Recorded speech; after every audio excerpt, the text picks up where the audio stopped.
महाराणा प्रताप का जन्म 9 मई 1540 को कुंभलगढ़ दुर्ग के कटारगढ़ के बादल महल की जूना कचेरी में हुआ था, ज्येष्ठ शुक्ल पक्ष की तृतीया को रविवार के दिन। महाराणा प्रताप को हल्दी घाटी का शेर कहा जाता है, सिसोदिया वंश का राजकुमार कहा जाता है, मेवाड़ केसरी कहा जाता है, मेवाड़ धनी कहा जाता है, हल्दी घाटी का शेर कहा जाता है महाराणा प्रताप। महाराणा प्रताप के पिता का नाम उदय सिंह, माता का नाम जयवंता बाई, गुरु का नाम राघवेंद्र, प्रशिक्षण देने वाले गुरु जयमल मेड़तिया, पुत्र का नाम अमर सिंह प्रथम, भगवान दास, अपनी पत्नी का नाम मिलता है अजबदेव पंवार। इसके अलावा महाराणा प्रताप के भाइयों के नाम शक्ति सिंह और जगमाल थे। इसके अलावा इनके राम प्रसाद गजमुख जैसे हाथी थे। वाहन बुल्ट का नाम मिलता है चेतक या हेतक। महाराणा प्रताप और मुगल शासक अकबर के बीच में पहले संधि प्रस्ताव होता है। मुगल शासक अकबर 4 संधि प्रस्ताव भेजता है। जमा भाटो, जलाल खां, मान सिंह, भगवंत दास, टोडरमल। पहले नंबर पर जलाल खां, पहला प्रस्ताव 1572 में, बाकी प्रस्ताव जाएंगे तीनों प्रस्ताव 73 में।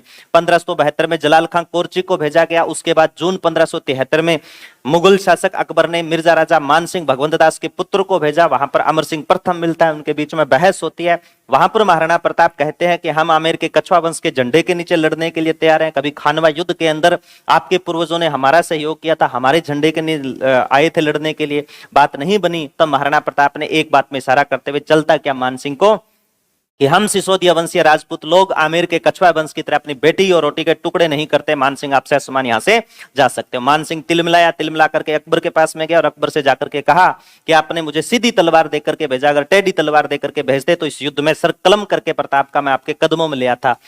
कहा गया मान सिंह के द्वारा जब कभी भी मेवाड़ पर आक्रमण किया जाए तो उसका नेतृत्व एक बार पुनः मान सिंह को दिया जाए। मुगल शासक यही चाहता था। तीसरे नंबर पर भेजा गया भगवंत दास को। भगवंत दास ने जब बात छेड़ी हल्दी घाटी युद्ध से पहले चित्तौड़ का 30 साका जिसमें 30,000 लोगों का कत्लेआम करवाया गया, उसके अंदर फिर वो पुनः दोहराया जा रहा था, तो वहां पर बात बिगड़ती देख करके भगवंत दास ने अपने कदम वापस खींचे, वापस आ गया। चौथे नंबर पर भेजा गया टोडरमल को, जमा भाटो। चारों संधि प्रस्ताव स्वीकार नहीं हुए तो निश्चय हो गया हल्दी घाटी का युद्ध, ऐतिहासिक युद्ध हल्दी घाटी का युद्ध। कमनौर राजसमंद में होता है, बनास नदी के किनारे।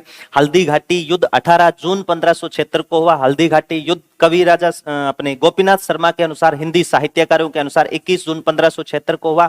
हल्दी घाटी युद्ध अनिर्णायक युद्ध था गोपीनाथ शर्मा के अनुसार, लेकिन अपने इतिहासकार एनसीईआरटी आरपीएससी के अकॉर्डिंग माना जाता है कि पासा महाराणा प्रताप की तरफ था। अर्थात इस युद्ध में अमर काव्य वंशावली राज प्रशस्ति शिलालेख के अनुसार लिखा गया है कि इस युद्ध में जीत महाराणा प्रताप की हुई थी। हल्दी घाटी का युद्ध 18 जून 1576 को हुआ, गर्मी के अंदर हुआ। उस युद्ध से पहले इसके नामकरण की चर्चा, हल्दी घाटी युद्ध को अबुल फजल ने कहा था खमनौर का युद्ध, बनास नदी का उद्गम भी खमनौर की पहाड़ियों से होता है। बंदा गंदा है, बंदायूनी ने कहा था गोगुंदा का युद्ध, बेड़च नदी का उद्गम भी गोगुंदा की पहाड़ियों से होता है। एएल श्रीवास्तव ने कहा था बादशाह बाग, आशीर्वाद लाल श्रीवास्तव ने कहा था बादशाह बाग, और कर्नल टोड ने इसे कहा था मेवाड़ की थर्मोपली। हल्दी घाटी युद्ध को रक्तलाई का युद्ध कहा जाता है, पीली माटी का युद्ध कहा जाता है, हाथियों की लड़ाई कहा जाता है। हल्दी घाटी का युद्ध लड़ा गया। इस युद्ध के अंदर मुगल शासक अकबर ने व्यूह रचना तैयार की थी। अकबर के किले में दौलत खाना शस्त्रागार मैगजीन दुर्ग के अंदर व्यूह रचना तैयार की जाती है। मुगल शासक अकबर हल्दी घाटी युद्ध से पहले मान सिंह के द्वारा 3 माह तक पड़ाव डाला जाता है। मांडलगढ़ दुर्ग पड़ता है आपके भीलवाड़ा में। मांडलगढ़ दुर्ग जो है वो योगियों के लिए प्रसिद्ध माना जाता है, बिजासन की पहाड़ी पर बना हुआ। उसके अंदर हल्दी घाटी का अपने अभ्यास किया गया। मान सिंह अपने घोड़े, अपने हाथी मर्दाना पर सवार था। मान सिंह की है हरावल सेना का नेतृत्व आसिम खां जगन्नाथ ने किया था। चंद्रावल सेना का नेतृत्व मान सिंह की करने वाला कोई व्यक्ति था, उस व्यक्ति का नाम मिलता है मेहित्र खां। वो मेहित्र खां जिसने हल्दी घाटी युद्ध में झूठी अफवाह फैलाई थी कि समय मुगल शासक अकबर शाही सेना लेकर के आ रहे हैं। जब बंदायूनी युद्ध में लड़ रहा था, एकमात्र इतिहासकार बंदायूनी था। जब युद्ध लड़ रहा था तो उस युद्ध से पहले एक घटना घटित होती है जिसमें नकीब खां से कहा जाता है कि आप युद्ध में चलिए। नकीब खां यह कह करके मना कर देता है कि अगर इस युद्ध का नेतृत्व करने वाला कोई मुस्लिम सेनापति होता तो नकीब खां अपने प्राणों की आहुति देने वाला, युद्ध के मैदान में, रण के मैदान में जाने वाला पहला व्यक्ति होता। तो नकीब खां इसने इस युद्ध में भाग नहीं लिया। मुगल सेना का नेतृत्व करने वाला कोई हिंदू था, उसका नाम था मिर्जा राजा मान सिंह। कौन था? मिर्जा राजा मान सिंह। फिर दूसरी तरफ महाराणा प्रताप लड़ रहे थे। महाराणा प्रताप ने कुंभलगढ़ दुर्ग के अंदर युद्ध का अभ्यास किया, युद्ध की व्यूह रचना तैयार की। मान सिंह हल्दी घाटी युद्ध से पहले मोलेला गांव में पड़ाव डाल करके बैठा था। महाराणा प्रताप लोहे सिंह वाला गांव में पड़ाव डाल करके बैठे थे। महाराणा प्रताप ने व्यूह रचना और अभ्यास किया। वो कुंभलगढ़ दुर्ग में महाराणा प्रताप की है हरावल सेना का नेतृत्व है हकीम खां सूरी। कृष्णदास चुंडावत, गोपीनाथ जैसे योद्धा कर रहे थे, ग्वालियर का रामाशाह तंवर भी यहाँ पर पहुंचा हुआ था, भील सेना का नेतृत्व राणा पुंजा कर रहे थे, भामाशाह थे, ताराचंद से, तमाम लोगों ने मिलकर के महाराणा प्रताप का सहयोग किया। लेकिन कहते हैं कि जब युद्ध भेरी रणभेरी चल रही थी, महाराणा प्रताप मानसिंह को मारने के लिए 7,000 के मनसब के बीच में घुसे। महाराणा प्रताप चारों तरफ से घिरे जा चुके थे, मानसिंह पर वार किया, उनका घोड़ा चेतक की पांव कटने से घायल हो गया था। उस समय महाराणा प्रताप के प्राण बचाने वाला व्यक्ति, जिसने धूल उड़ा करके महाराणा प्रताप की रक्षा को छीने, उस व्यक्ति का नाम था झाला बीदा मन्ना या सज्जा। महाराणा प्रताप वहां से निकल करके कुंभलगढ़ दुर्ग की तरफ रवाना हुए। उससे पहले महाराणा प्रताप अपने चेतक पर सवार थे, 26 फीट का नाड़ा बलीचा गांव के पास में, उसको क्रॉस करवाए, और वहां पर कहते हैं महाराणा प्रताप के घोड़े चेतक या हेतक ने अंतिम सांस ली। अमर काव्य वंशावली राज प्रशस्ति में साफ साफ लिखा हुआ है कि महाराणा प्रताप कभी भी विपरीत परिस्थितियों में नहीं घबराए थे, लेकिन उनके घोड़े चेतक या हेतक की मृत्यु होने पर महाराणा प्रताप फूट फूट करके रोए थे। कभी मुगलों का साथ देने के लिए शक्ति सिंह और जगमाल गए हुए थे, तो हल्दी घाटी युद्ध में शक्ति सिंह साथ दे रहा था मुगलों का। जब उसने देखा कि यहाँ के पशु पक्षी भी महाराणा प्रताप के साथ में, तो वो पुण्य लौटा और 3 सैनिक जिनको पता था कि महाराणा प्रताप ये, उनका वध किया और पीछे जाकर के बलीचा गांव में ओ नीलेरा अस्वार कह करके संबोधित किया, अपना घोड़ा दिया और उस पे महाराणा प्रताप बैठ करके कुंभलगढ़ दुर्ग की तरफ रवाना। लेकिन कहते हैं अनबन तब भी महाराणा प्रताप की तरफ थी। उस समय शक्ति सिंह ने ऐलान किया था कि भैया अगर युद्ध में फतेह हुआ, वापस जाकर के मुगलों को खदेड़ूंगा, मुगलों का विरोध करूंगा, अगर जिंदा रहा तो महाराणा प्रताप से गले मिलने के लिए पुनः आऊंगा। लेकिन उसके बाद में दुर्भाग्य रहा कि शक्ति सिंह का इतिहास अपने को नहीं मिलता। सिर्फ इतना कहा जाता है कि शक्ति सिंह के वंशज है वो सक्तावत कहलाते हैं। फिर आगे बात बढ़ी, कुंभलगढ़ दुर्ग में जब थे तो पीछे से महाराणा प्रताप का जो हाथी था राम प्रसाद, जिसे मुगल शासक अकबर के 14 महावतों से, 14 हाथियों के सहयोग से गिरफ्तार किया गया, अकबर के किले में ले जाया गया। और वहां पर कहते हैं उस राम प्रसाद ने, अकबर ने पूछा कि इसका नाम क्या, तो बताया गया इसका नाम राम प्रसाद है। तो फिर अकबर कहता है कि ये मुझे पीर की कृपा से मिला। उस हाथी का नाम उसने रखा राम प्रसाद की जगह पीर प्रसाद। और कहते हैं 18 दिन तक वो अकबर के किले में रहा, अजमेर में रहा। 18 दिन तक उसने मुगलों का अन्न जल ग्रहण नहीं किया और 18वें दिन उसने अपने प्राणों की आहुति दे दी। फिर अकबर फिर दोहराता है कि जहां पर मैं पशु पक्षियों को अपने सामने नहीं झुका पाया, तो महाराणा प्रताप को क्या मैं खाक झुका पाऊंगा। जब महाराणा प्रताप कुंभलगढ़ दुर्ग में सुरक्षित थे और मानसिंह को जब पता चला कि महाराणा प्रताप युद्ध के मैदान से निकल चुके हैं, तो मानसिंह की ड्यूटी बंद कर दी जाती है, मनसबदारी छीन ली जाती है, सूबेदारी दे दी जाती है। फिर वहां पर थे, पीछे मुजाहिद बेग को नियुक्त किया जाता है गोगुंदा भाग के अंदर।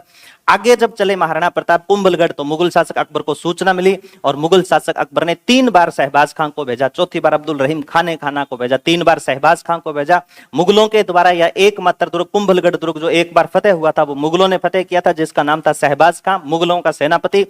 जब शहबाज खान का अटैक हुआ तो महाराणा प्रताप दुखी होकर के कुंभलगढ़ दुर्ग छोड़ देते और कुंभलगढ़ दुर्ग का भार भाण सोनग्रा को सौंप दिया और समय छाछन की पहाड़ियों में जाकर के जीवन निर्वाह करते हैं, छापामार पद्धति का प्रयोग करते हैं, वहां रहे। फिर चौथी बार अब्दुल रहीम खाना को भेजा, उसके परिवार को बंदी बनाता है। अमर सिंह, द्वेष भावना बढ़ती है, वहां से अमर सिंह प्रथम वापस उनको छोड़ने के लिए जाता है। महाराणा प्रताप रहीम जी से माफी मांगते हैं, छाछन की पहाड़ियों में रहे, मुगलों के साथ में ताउमर संघर्ष किया, धन सामग्री समाप्त हुई। उसके बाद महाराणा प्रताप इडर की तरफ रवाना होते हैं। चूलिया गांव के अंदर महाराणा प्रताप को भामाशाह और ताराचंद अपनी संपूर्ण धनराशि दान दे देते हैं और उससे महाराणा प्रताप 12 साल तक आगे पूरे सेना का गठन करता है, सैनिकों का खर्चा वहन करता है। उससे पहले भामाशाह के प्रति याद रखना कि भामाशाह पाली का नहीं रहने वाला था। भामाशाह की जन्मस्थली रणथंबोर थी, लेकिन उन्होंने जीवन निर्वाह पाली में किया था। भामाशाह की जन्मस्थली रणथंबोर है, न कि पाली।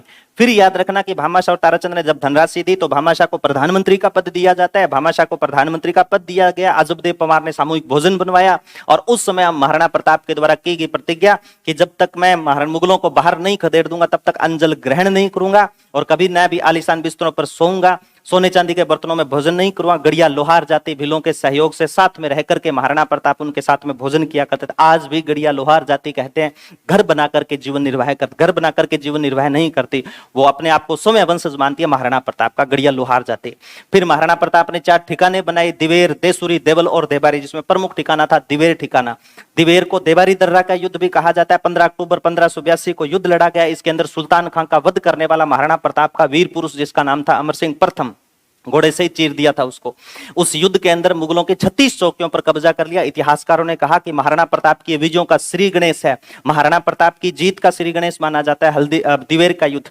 देबारी दर्रा का युद्ध कहा जाता है। इस युद्ध की तुलना मैराथन मैदान से करने वाला राजस्थान इतिहास का पितामह कर्नल टोड था। कर्नल टोड ने कहकर के संबोधित किया मेवाड़ का मैराथन। वही कर्नल मेवाड़ की थर्मोपली कहता है हल्दी घाटी युद्ध को। 1585 से लेकर के 97 तक न तो महाराणा प्रताप ने कोई अटैक किया, न मुगल शासक अकबर ने कोई अटैक किया। दोनों के बीच में एक घोषित संधि, 12 वर्षों की एक घोषित संधि घोषणा करते हैं इतिहासकार की। महाराणा प्रताप और मुगल शासक अकबर के बीच में एक घोषित संधि कितने साल की रही थी? 12 वर्षों। उससे पहले अंतिम अभियान जगन्नाथ कछुआ को भेज करके करवाते हैं। जगन्नाथ कछुआ की जो छतरी बनी हुई है 32 खंभों की मांडलगढ़ भीलवाड़ा के अंदर बनी हुई है। राणा सांगा की 8 खंभों की छतरी है, वो मांडलगढ़ भीलवाड़ा में बनी हुई है। फिर याद रखना कि हल्दी घाटी युद्ध के बाद में अंतिम अभियान जगन्नाथ कछुआ का अभियान के बाद में कोई अभियान नहीं हुआ। तो 1585 में महाराणा प्रताप ने अपनी आपातकालीन राजधानी चामुंड को बनाया और चामुंड में रहते हुए महलों का निर्माण कार्य करवाया। यहाँ पर नसरुद्दीन नामक चित्रकार ने रागमाला चित्र बनाया। प्रथम तिथि युक्त ग्रंथ जो आज भी दिल्ली संग्रहालय में देखा जा सकता है, महाराणा प्रताप के समय लिखा गया चित्रित ग्रंथ माना जाता है। यहाँ पर रहते हुए महाराणा प्रताप ने 5 महलों का निर्माण करवाया। 19 जनवरी 1597 को मेवाड़ धनी, मेवाड़ केसरी, मेवाड़ के कुलभूषण हल्दी घाटी के शेर की मृत्यु होती है 57 वर्ष की आयु में। बाडोली चामुंड नामक स्थान पे मृत्यु होती है। चामुंड स्थान पड़ता है आपके सलूम्बर में। बाडोली में 8 खंभों की छतरी बनवाता है इनकी भामाशाह। इनके दरबार में चक्रपाणी मिश्र, विश्ववल्लभ, राज्याभिषेक पद्धति, शुभ मुहूर्तमाला जैसे ग्रंथ लिखे। हेमरतन सूरी का नाम आते ही गोरा बादल पद्मनी चौपाई की रचना की। रामा सांधु ने झूलना ग्रंथ लिखा था। इसके अलावा झूलना नाम आते जलम झूल रो, सिद्धराज रो, सिरलोक हो, गोरख छंदो, ये ऐतिहासिक ग्रंथ माने जाते हैं आपके जसनाथी संप्रदाय के अंदर। गोरख छंदो जसनाथी संप्रदाय का प्रमुख ग्रंथ है। इसके अलावा सिंबुदड़ा और कोड़ा ग्रंथ भी प्रमुख ग्रंथ माने जाते हैं। 15 पैसे का डाक टिकट 1967 के अंदर महाराणा प्रताप के नाम पे जारी किया गया था। इसके अलावा सांप्रदायिक सद्भावना की दृष्टि से दिया जाने वाला कोई पुरस्कार माना जाता है वो हकीम खां सूरी सम्मान माना जाता है। इसके अलावा दानदाताओं के साथ साथ में खेल के क्षेत्र में कोई सर्वोच्च सम्मान दिया जाता है, महाराणा प्रताप खेल रत्न पुरस्कार दिया जाता है। दानदाताओं के क्षेत्र में भामाशाह पुरस्कार, खेल के क्षेत्र में महाराणा प्रताप पुरस्कार दिया जाता है। इसके अलावा सांप्रदायिक सद्भावना का जो पुरस्कार है वो हकीम खां सूरी सम्मान है और हकीम खां सूरी का मकबरा बना हुआ है आपके खमनोर राजमंदिर। महाराणा प्रताप हो गया। ठीक है, 5 मिनट लगे मेरे को लगता है, टाइम ज्यादा ही लाग गयो है ना।